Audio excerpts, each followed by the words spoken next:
Hi friends, Mukhtar Joshi. या व्हिडिओमध्ये आपण एम-पी-एस-सीनं सगळ्या परीक्षा म्हणजे मग ते राज्यसेवा पूर्व परीक्षा असेल, त्याच्यानंतर तुमचं एम-पी-एस-सी कंबाईन ग्रुप बी आहे, कंबाईन ग्रुप सी आहे. ह्या सगळ्या पूर्व परीक्षा ऑनलाईन घेण्याचा निर्णय घेतलेला आहे आणि एम-पी-एस-सी ग्रुप सीची जाहिरात आली आणि ती परीक्षा ऑनलाईनच होणार असं त्यांनी जाहिरातीमध्ये सांगितलेलं आहे. परंतु आता संपूर्ण महाराष्ट्रामध्ये या एम-पी-एस-सीच्या ज्या काही ऑनलाईन परीक्षा आहेत त्याला विरोध होत आहे. त्या संदर्भात आंदोलनंसुद्धा होत आहेत. यवतमाळला झालं, पुणे जिल्ह्यातील शिरूर या ठिकाणी झालं. काल छत्रपती संभाजीनगरला मोठं आंदोलन झालं. पुण्यामध्ये वारीमुळं अजून आंदोलन झालेलं नाही, पण 12 जुलैच्या नंतर आंदोलन होणार आहे. तर आता आणि लोकसत्ताने काल एक बातमी दिली. त्या बातमीमध्ये त्यांनी असं सांगितलं होतं, की जे आपलं राज्य सरकार आहे त्याने एम-पी-एस-सीला विनंती केली की परत एकदा परीक्षा ऑफलाईन घेण्याचा विचार करा म्हणून. तर नेमकं ते काय सांगितलेलं आहे, मग आता परीक्षा नेमक्या कशा होणार, आपण काय केलं पाहिजे अशा परिस्थितीमध्ये, ती सगळी माहिती आपण या व्हिडिओमध्ये पाहणार आहोत. व्हिडिओ शेवटपर्यंत पहा, स्किप करू नका. शेवटपर्यंत पाहिला तर तुम्हाला सगळ्या गोष्टी व्यवस्थित समजतील. तर या व्हिडिओला सर्वांनी लाईक करा, शेअर करा आणि विठ्ठल जोशी हे जे आपले यूट्यूब चॅनल आहे ते सबस्क्राईब करा.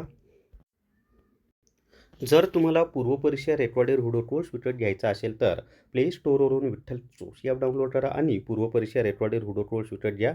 फक्त 8,000 प्लस GSTमध्ये हा कोर्स आहे आणि याच्यामधून कंबाईन ग्रुप सी आणि कंबाईन ग्रुप बी दोन्हीची तुमची तयारी होईल. दोन्हीचा सिलेबस यामधनं कव्हर होईल.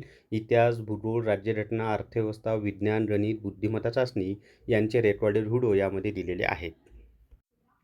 तर या ठिकाणी पहा आता लोकसत्ताने जी बातमी दिली होती त्याच्यातला महत्त्वाचा भाग फक्त मी तुम्हाला सांगणार आहे, की विद्यार्थ्यांच्या मते आणि व्हिडिओ शेवटपर्यंत पहा. ही माहिती दिल्यानंतर मी अजून तुम्हाला काही गोष्टी सांगणार आहे.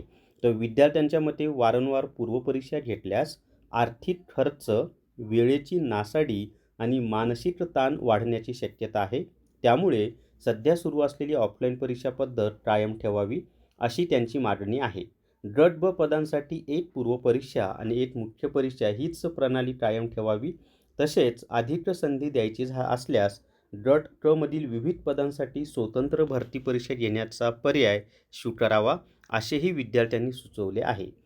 कर सहाय्यक, उद्योग निरीक्षक, त्याच्यानंतर कर सहाय्यक, उद्योग निरीक्षक, तांत्रिक सहाय्यक, लिपिक, तलाठी आणि नगरपालिका संवर्गासाठी स्वतंत्र परीक्षा घेतल्यास निवड प्रक्रिया अधिक पारदर्शक, स्पष्ट आणि परिणामकारक होईल असा दावा विद्यार्थ्यांनी केला आहे.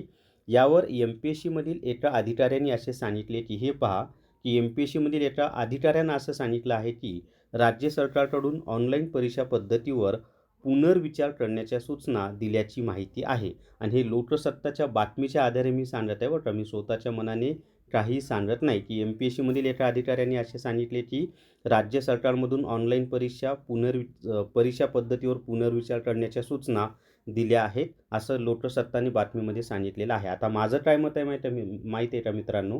हे आता चालूच राहणार आहे. वर्तमानपत्रांमध्ये रोज वेगवेगळ्या बातम्या येत राहणार आहेत, आंदोलनं सुरू राहणार आहेत. पण सध्या आपण जर विचार केला तर एम-पी-एस-सीनं अजून कोणताही निर्णय बदललेला नाही.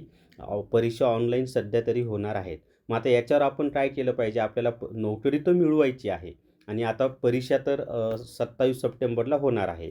मग एम-पी-एस-सीचा जो काही अभ्यासक्रम आहे ना, परीक्षा ऑनलाईन हो किंवा ऑफलाईन हो, अभ्यासक्रम तर तोच राहणार आहे. फक्त ऑनलाईन झाली तर म्हणजे थोडा आपल्याला तो सराव करावा लागेल ऑनलाईन पेपर सोडवण्याचा आणि ऑफलाईन झाली तर सर्वांना तो सराव ऑलरेडी आहेच. तर जो काही एम-पी-एस-सीनं अभ्यासक्रम दिलेला आहे ना, तो अभ्यासक्रम व्यवस्थित करा. हे एक फार मोठं संकट उभं राहिलेलं आहे. अशा परिस्थितीमध्ये आंदोलनाच्या बातम्या चालू राहणार. शासनाने एम-पी-एस-सीला अशी विनंती केली, अशा सूचना दिल्या, अशा बातम्या चालू राहणार. एकच लक्षात ठेवा, जो अभ्यासक्रम दिलेला आहे एम-पी-एस-सीनं त्याच्यात कोणताही बदल नाही. परीक्षा ऑनलाईन हो किंवा ऑफलाईन हो, सिलेबस तोच आहे. त्यामुळं तो अभ्यासक्रम व्यवस्थित करा. जास्तीत जास्त मन लावून अभ्यास करा. माहिती आहे अशा परिस्थितीमध्ये अभ्यासावर लक्ष केंद्रित करणं फार अवघड आहे. पण शेवटी अशा परिस्थितीत जे कॉन्सन्ट्रेशन करून अभ्यास करतील ना, तेच विद्यार्थी आपल्याला या परीक्षेमध्ये यशस्वी झालेले पाहायला मिळतील. आणि जे द्विधा मनस्थितीमध्ये असतील, ऑनलाईन होणार का ऑफलाईन होणार, ऑनलाईन होणार का ऑफलाईन होणार, परीक्षा जवळ येईपर्यंत त्यांची तीच दोलायमय अवस्था राहील आणि मग परीक्षा होऊन पण जाईल. मग पुढच्या जाहिरातीची त्यांना वाट पाहावी लागेल. त्यामुळं आता कसं आहे ना, आपल्याला नोकरी मिळवायची, शासन जो काही निर्णय घ्यायचा तो घेईल. सध्या तरी ऑनलाईन आहे, तर जो सिलेबस दिला आहे त्यानुसार अभ्यास करा, चांगली तयारी करा आणि नोकरी मिळवा. एकदा नोकरी मिळाली की पुढे सगळं व्यवस्थित होऊन जाईल. तर मला हेच तुम्हाला या व्हिडिओमध्ये सांगायचं होतं. अजिबात कन्फ्यूज होऊ नका. जो काही सिलेबस आहे त्यानुसार अभ्यास चालू राहू द्यात. परीक्षा कशी होऊ द्यात त्याचं टेन्शन तुम्ही घेऊ नका. तर या व्हिडिओमध्ये एवढीच माहिती आवडला सर्वांनी लाईक करा, शेअर करा आणि विठ्ठल जोशी जे आपलं यूट्यूब चॅनल आहे ते सबस्क्राईब करा. Thank you very much.